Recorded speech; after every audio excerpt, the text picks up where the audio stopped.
Yo, yo, yo.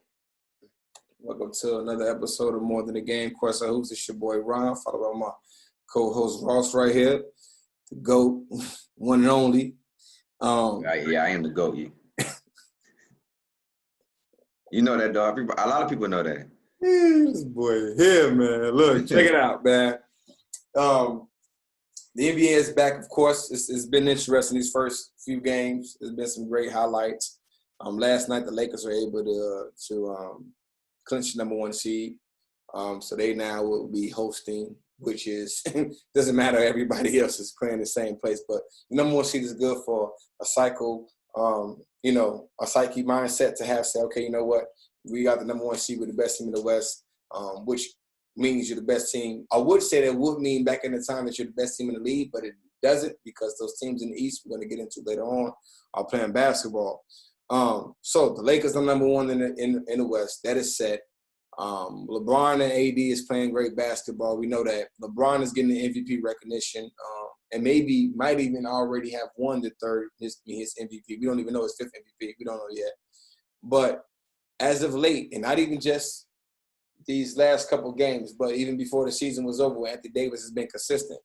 One thing about AD was that he couldn't be consistent because of injuries, but he's been consistent. He's played, I think, the second most games he's played his career so far in a season. So with that being said, this is LeBron's team or AD's team? Or is it LeBron's team, AD best player?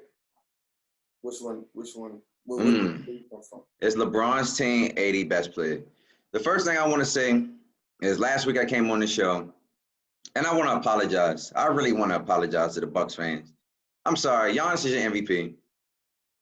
I'm sorry. Giannis is the MVP. From what I've seen the last couple games, he's the MVP. No disrespect to Bron at all. But I definitely want to apologize to those Bucks fans because I came on here. I took a lot of heat because I said Bron is the MVP. I'm going to tell you why Bron's not the MVP anymore.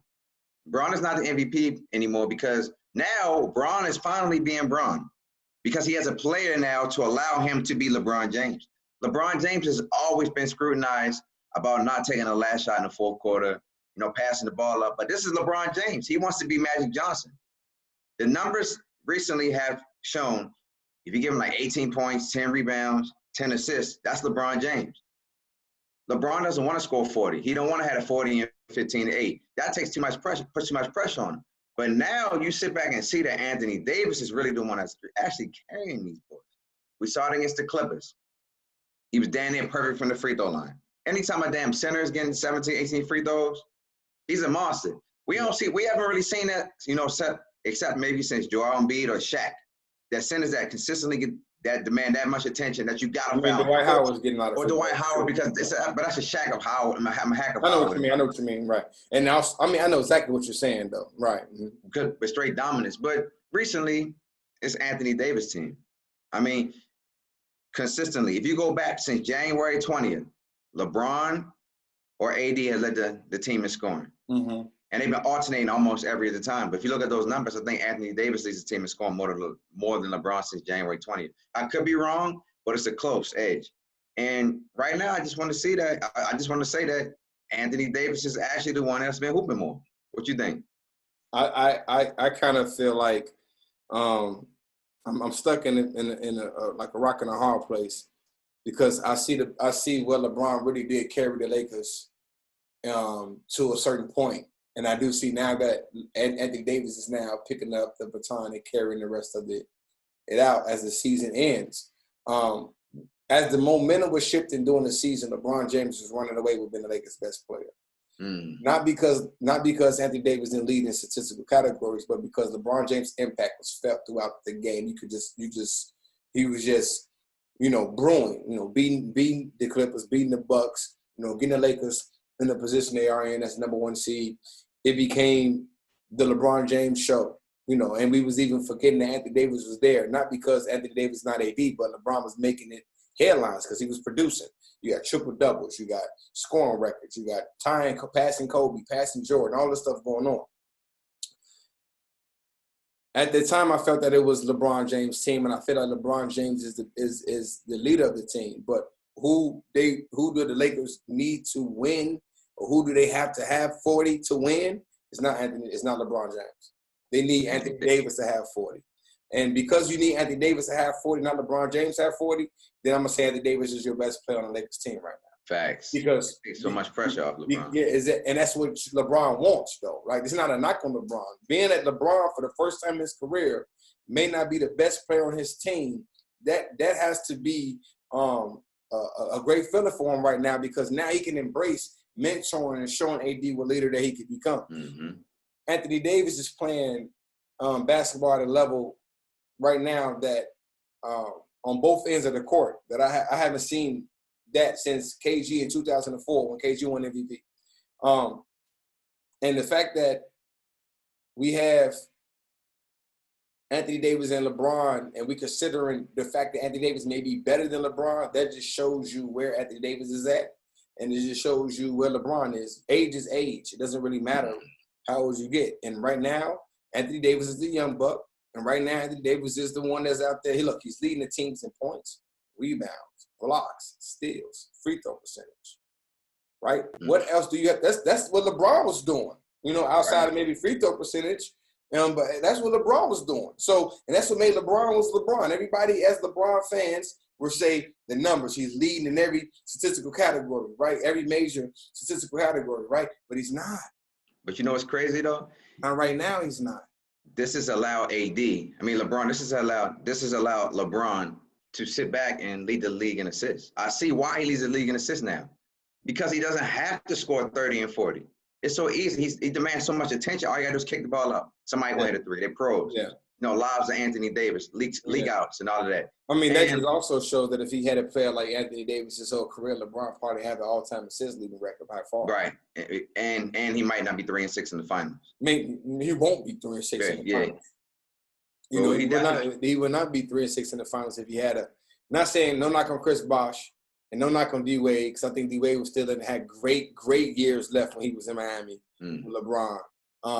But LeBron James was clearly the best player on those teams.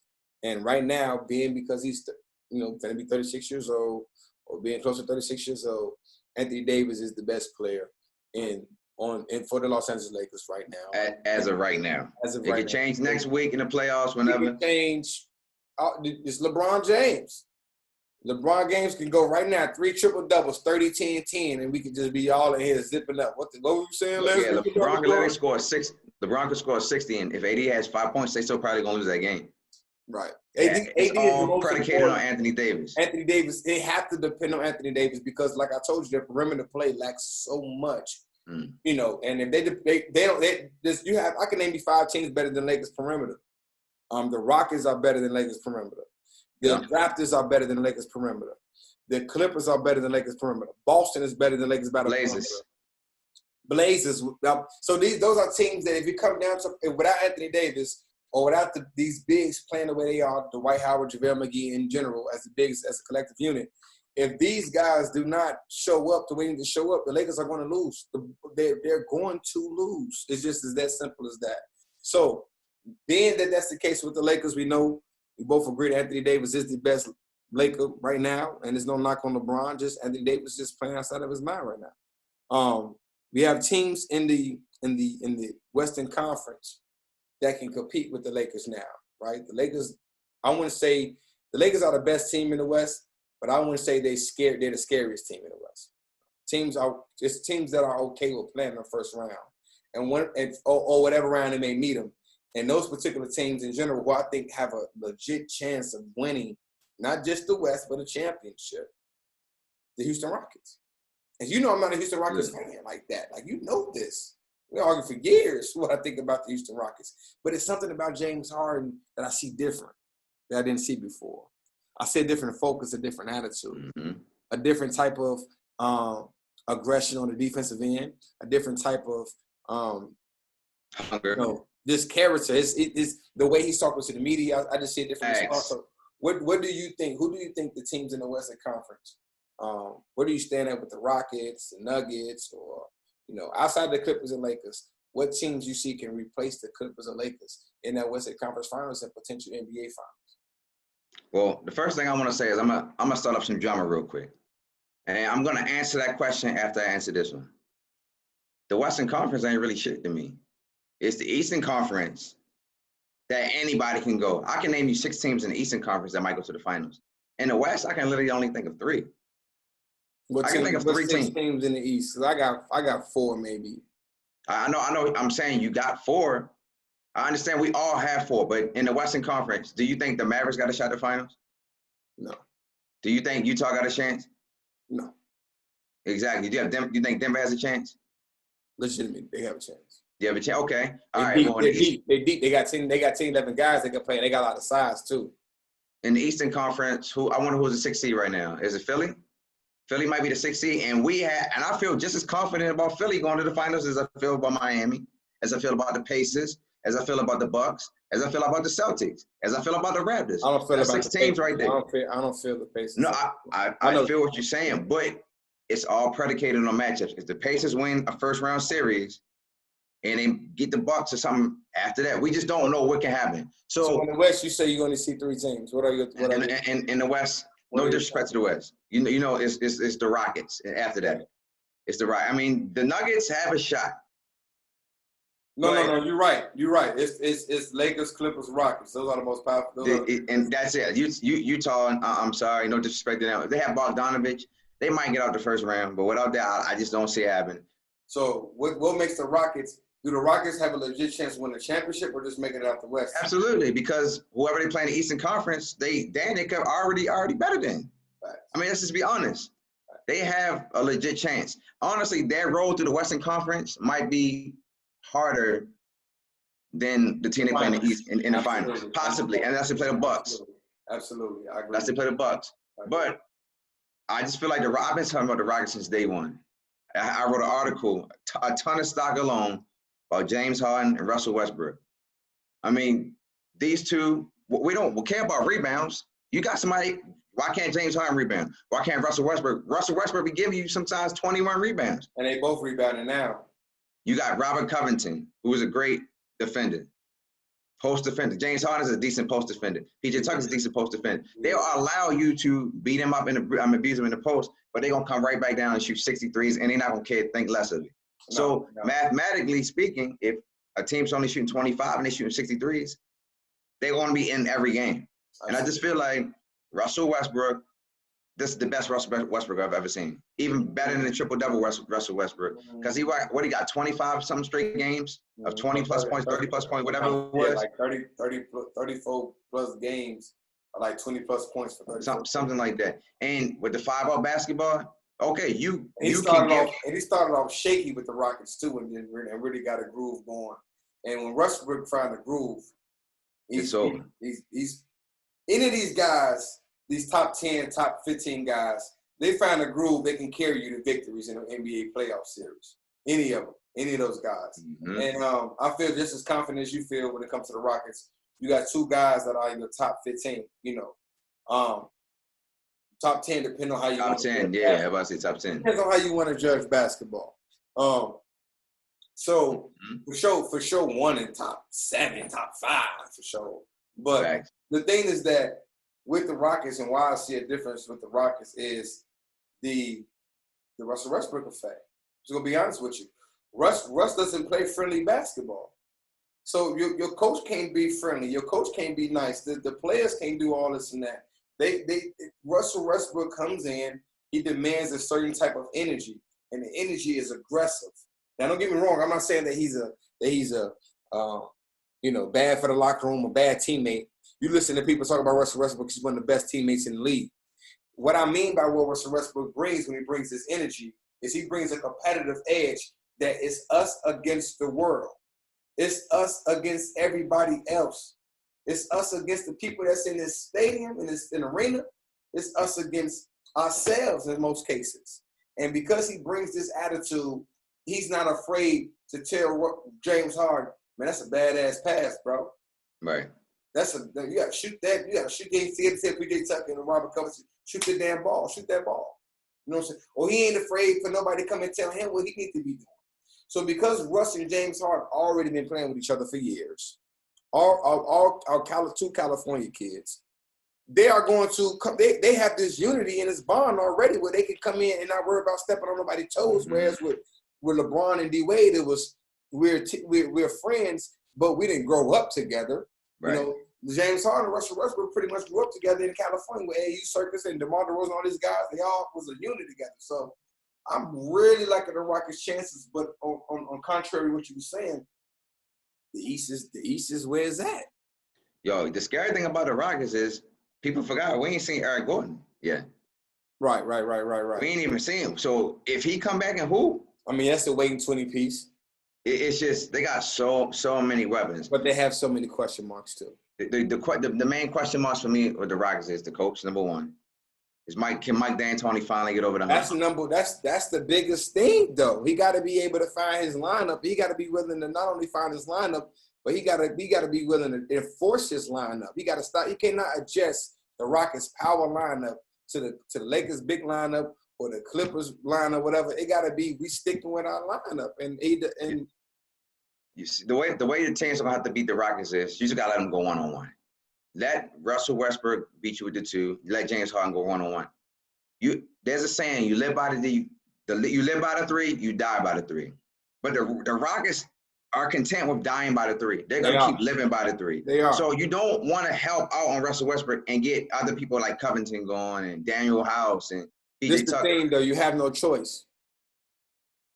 These are 2 guys that if you do 1-on-1, it's guaranteed bucket. Yeah, but I feel you, but you're gonna have to live with the percentages. You got that, and that's what I said. If they shooting 63s and they making 20 of them, 25 of them, that's gonna keep them in any game. I don't care what. That's why you don't give them the 3s. You lock down. You let them go 1-on-1, and guard everybody up tight. If they finish it in the paint, that's all right. But then you risk your big man getting into foul trouble because you got 2 superstars that don't get superstar calls. I mean, your big man ain't gonna be guarding them because your big man gonna be on the perimeter guarding a 3-point. I'm talking about once you say you don't. Okay. You see what I'm saying? You let them go 1-on-1. You're giving up 2s for 3s, but then on the other end, you got to be able to score that basketball at a consistent level. Yeah, but I mean, most teams in the league, and especially in the playoffs now, will be able to score 2 to 3 points. You know, so I mean, the only team I can say couldn't match up with them is probably the Jazz. The Jazz historically have not matched up well with the Rockets. The Rockets literally beat their ass every time they play. Yeah, the Rockets got matchup problems across the board though. And then on the other end, it's matchup problems for them too. But if you don't got the personality to really take advantage of their weaknesses, you're gonna get your ass whooped when you play the Rockets. So in the East, you know, you got everybody talks about the Bucks. You know, everybody talks about what now. Starting to speak about the Raptors. What other teams you think that may be able to come into the Eastern Conference and come in and swap some things up? Because I really like the Heat. And I don't know you big on the Sixers. I'm not big on the Sixers, but I like the Heat. I'm not necessarily big on the Sixers. I am just adamant in saying that they are very talented and that you don't never know what you're going to get out of them. You don't want to deal with Embiid and Simmons and Tobias Harris. That's a lot to deal with in a playoff series because you're not going to sweep them. I don't care who you are. You're going to play them. You're not going to sweep them. It's going to go 6-7 games, no matter who you play. Yeah, no matter who they play. The Pacers, you might get the Pacers in 5 games or whatever, or whoever else you play in the East. They're beating pretty much almost any team in the Eastern Conference that I can almost say they're beating. I feel the 2 teams in the Eastern Conference that the Sixers probably will have problems with is Toronto and I'm gonna say. I don't think they had that many problems with the Bucks. People think they would. I think they can upset the Bucks. I also think they can upset Boston because of the size that they have for Joel Embiid. Mm-hmm. It's too much. Too much. But the Raptors, they got the size with the defense, with the coaching. The Heat, they got the physicality and quiet as kept. He can also score the basketball too. Mm-hmm. They got shooters, right? And they got the toughness. They got Jimmy Butler, who I'm not going to say Jimmy Butler as if they got Jimmy Butler. He cold. Jimmy Butler's cold. I'm not saying like he's Anthony Davis and them right now. But what I'm saying is that he's comfortable with playing against the Sixers. He knows how to push the buttons on the Sixers or the players on the team to get them in a position where he can get a mental edge for the Miami Heat. He knows what to say against Joel Embiid and Ben Simmons. He knows what to say against these guys to make them uncomfortable or make these guys get into a one. Because let's not forget, Embiid and Simmons, as good as they are young, and Right. they're both into social media, both into what you got to say. Whatever you got to say, I'm hearing. So Jimmy, with the way he plays, I believe that he can bring the mental, the aggressive attitude, that trash talking shit, and I think that can really change the dynamic of the Sixers. I really do. That's what makes it vulnerable to me, is they're mentally. They're on paper very talented. They're talented. And on paper, they probably should be the best team in the Eastern Conference, right? They should be doing exactly what Toronto was doing, and being right there actually better because Toronto lost their best player. You feel me? They didn't lose their best player. So, but in the same they kind of did because Jimmy Butler left. It's so much. There's no reason why a team should be 10-25 on the road. Like it's little small things that make you let you know that they have these mental lapses that I can't trust, and that's why I don't have the Sixers where I want them to be at. Because like last year, I thought the Sixers was gonna be there. I did. I think you had Jimmy Butler and Embiid and Simmons, and one of the reasons why not to be there. Yeah, and they really just a jump shot away from not making it. So I can't really knock them on that. So I get where you're coming from, but this ain't sold on them yet, man. I mean, the Heat. I mean, my number one answer would be Miami. You beat Milwaukee twice. You've beaten all the upper echelons. You beat Toronto at Toronto.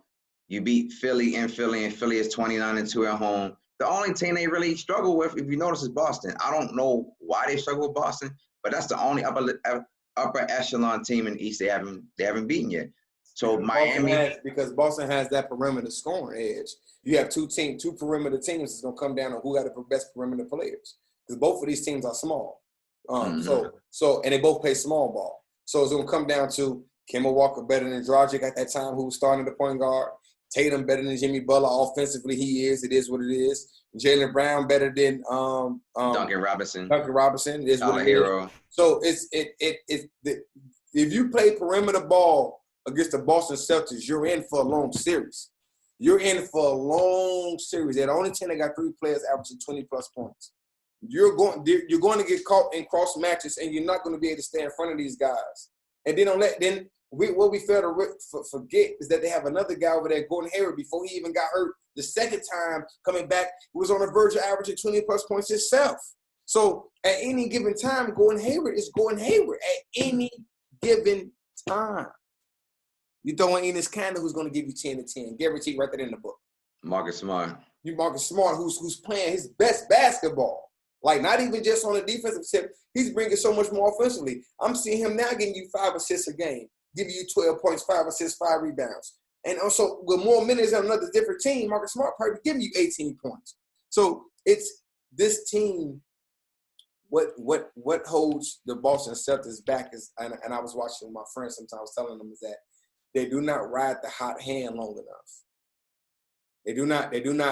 When Tatum or Brown or somebody is hot, they don't ride that hand. Like if Tatum the other day when he was going off against the Portland, and then Steven Sigamari put him back in because he realized, we might lose this lead that we got going. No, ride that hot hand. If this guy's on the verge of giving me 40, 50, then he give me 50. Feed him the rock. Right. And because there's so many of those guys can put the ball in the basket, they get caught up in, okay, well, you did it. Okay, not selfishly. I'm not saying they're doing it selfishly. They just want to get into the game. So they get caught up in, okay, Jaylen Brown give you quick buckets, Kemba come in, and they haven't had the community they could have because Kemba ain't been around. Kemba been hurt most of the year. So when this team comes together, that's why they're better than Miami. That's why they're better than maybe a lot of teams when they do play the way they can play, because they are well coached and they are deep when it comes to scoring the basketball. Matchup. I mean, the matchup just scares me with them. I don't think they have any big men. I mean, Daniel Tyson played. Huh? Enes, you're doing Enes Kanter, Daniel Thesis, and you throw Daniel in Tice. Daniel Tice. And you throw Daniel Thesis. Daniel Tice. And I was thinking about his name in my head when I said it. And then Taco Fall. Like, man, Taco Fall is not gonna get any minutes. I don't know why he don't. Brad Stevens know more than me, so I'm gonna leave it up to him. The reason why he want to do it. But if he plays Wanamaker at the guard position, he'll play Semi Ojeleye. Man, I mean, I don't know. He just like the Taco small bigs. Fall getting 20 minutes a game if I was the coach for the Boston. Yeah, I would agree with that. But it's something that he knows that we don't know. Or maybe he's just not ready yet. I don't know. Is it? I think it's more like. I think if Bobo is getting minutes, then Taco Fall should be getting minutes. That's the way I look at it. And Bobo is nicer than Taco Fall, but he should be. Bobo way nicer than Taco Fall. Yeah, he is. But I'm just talking about the bigs. Bobo way nicer.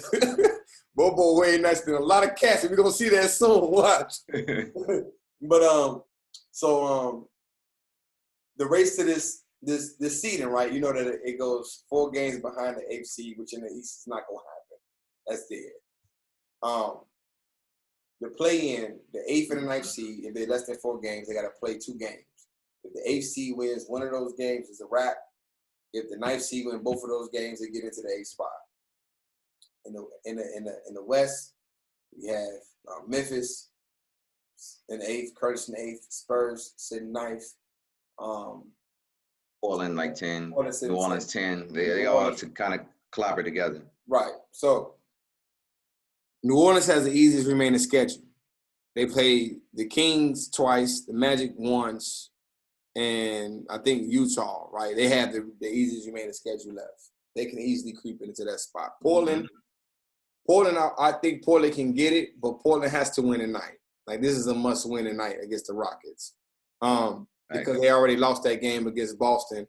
This is a must-win tonight against the Rockets. I like for those 2 spots right now, as I'm looking at things right now, I'm going to go with New Orleans and Portland. That's who I feel. You don't think the Grizzlies going to be there at all? Nah. Grizzlies might not win another game. If they win a game, it makes it interesting because it could be 2-3 tied with somebody. It does. But, man, the way they schedule set up, them boys may not win a game. The good thing about Memphis is they've been very competitive. They've been almost in almost every game. It's unfortunate that this had to happen to them, because if this didn't happen to them, then maybe the momentum that they was riding, they get to the playoffs with no problem, right? But we knew that going into the end of the season that the Memphis had the number 1 toughest remaining schedule in the NBA. So the reason why they was in the position that they were in was because the schedule was relatively easy for them. Not easy, but a way that they can manage and grow in the season. Now, towards the end of the season, they put themselves in position to have a 5-game lead, 4-5-game lead, and they was going to battle over that. Whether they lose or not, it was going to be theirs to lose. These teams they're playing were the same teams they were going to have to play. So it's not like Memphis' schedule got revised to a point where it's like, oh, it's unfortunate for Memphis because of this, because of that. No, these are the same teams they was going to have to win and play to get in the playoffs. So if you're telling me that you got a 5-game lead going into an 8-game season, and you can't hold that 5-game lead, you don't deserve to be there. Facts. They got to get 1 game. They got to get 1 game. That's all they got to get is 1 game. They get 1. They pretty much, at the numbers, they'll have to look at it then, but they pretty much solidify themselves in. You get 2, you're in. So you're in position for the play-in. So you sitting here telling me that out of 8 games, you can't get 2? And I'm not saying it's that easy. I'm not saying it's that easy in the NBA. But I'm saying they got 5 left, right? Or 4? They got 5 left. As a 8th seed in the West, you should be able to get you 2 games out of 8. You should get, if they like you said, if they don't get it, then they don't deserve to be in. They don't deserve it. I don't want to see Memphis in there anyway. I mean, I know the Lakers are sitting back and praying they don't get Portland. Even though I don't think they really care, but everybody knows. AD said it last night, and I remember that because you said that too. I ain't mean to cut you off when you said that. He said, "Do y'all know that y'all win tonight? Y'all clinch number 1 seed." AD said, "I ain't even know that. We don't even keep up with that stuff." We said LeBron the only ones that keep up with that stuff. So when you were saying LeBron knows the seeding and which way it's going to be, Lakers don't want to play Portland first round. Hell no. As a Laker fan, hell no. That's why I think the Clippers were looking back and saying, okay, we lost to the Lakers for the game, but shit, we ain't got to really – we know we're going to be fighting for the 2 seed, but we know we ain't getting Portland first round. We know we ain't getting New Orleans first round, and they just smacked New Orleans. So I think that – I'm taking New Orleans. I'm I taking mean, I would if I'm LA, I'm okay with New Orleans. absolutely. You're I'm not, okay with it. that Portland matchup is scary as hell. But that New Orleans matchup, that's you know that's 5 games. That's Yeah, for New Orleans might get one game. Maybe in one game. I give them one game they're playing New Orleans, but maybe. Yeah. New Orleans. So the thing with Portland is that Portland the most dangerous team in the Western Conference. They are. They control their own. They control everybody's destiny. Because if they knock the Lakers off first round, we're gonna be sitting here talking because if they get the Rockets or Denver second round, Man, you just never know. They can find themselves right in the Western Conference They knocked Finals. the Lakers off the first round.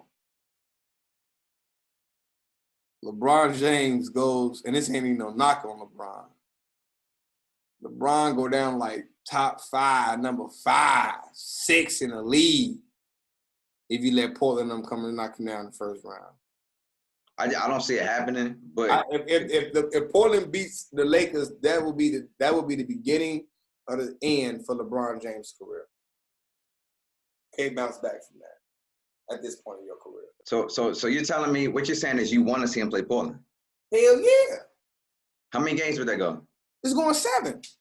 Oh, 7? You sure? Without no Trevor Reason? It's going 7. No Trevor Reason. But what makes it 7? What makes it a 7-game series is that the Lakers, the Blazers have the size. Anthony Davis has to guard Yusuf Nurkic. You got to guard that. They got to guard Hassan White, so you got to guard that. And on the other end of the court, they can guard that. And then your guard play. Come on. It's just cold. And Gary Trent been these hooping. These are 2 of the top 5 best one-on-one players from Portland. Portland got 2 of the top 5 one-on-one players. That one-on-one with the basketball, that's a bucket. They got 2 of those guards ready. And what about Portland? This makes Portland dangerous. The more games Portland play, the better they get.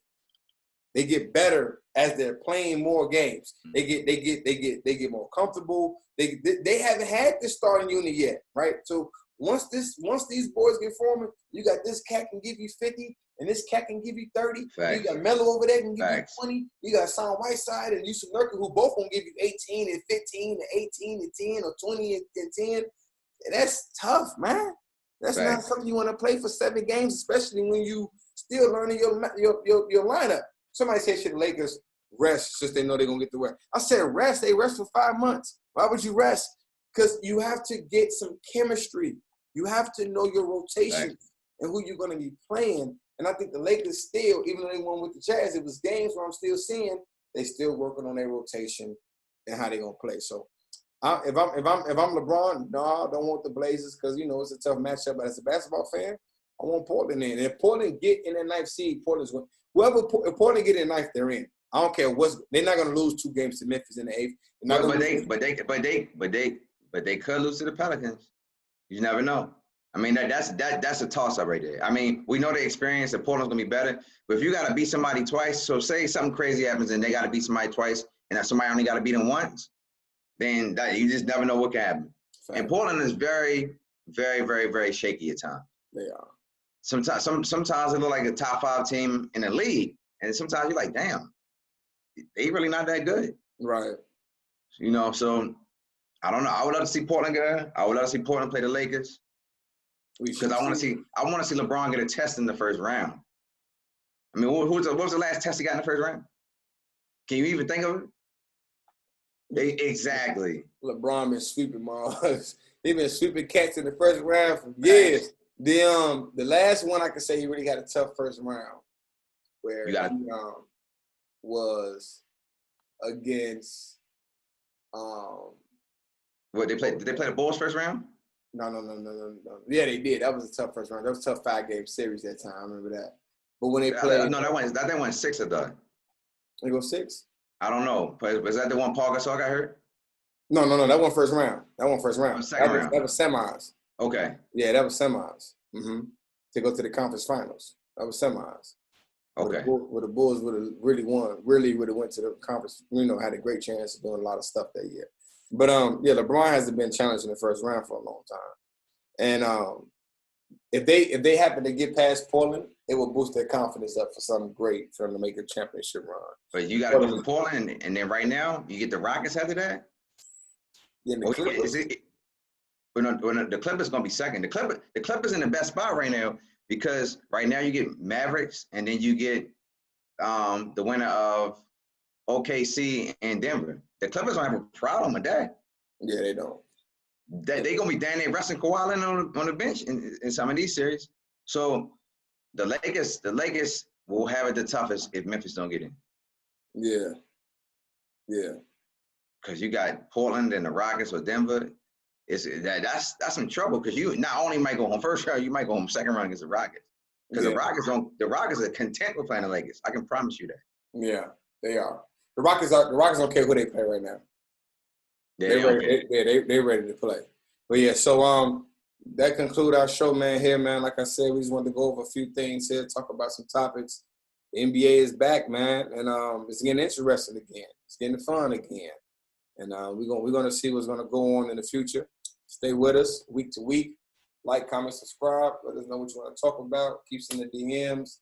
I see a lot of DMs about advertisements and stuff like that. We definitely gonna attack that, and again, appreciate you. Peace.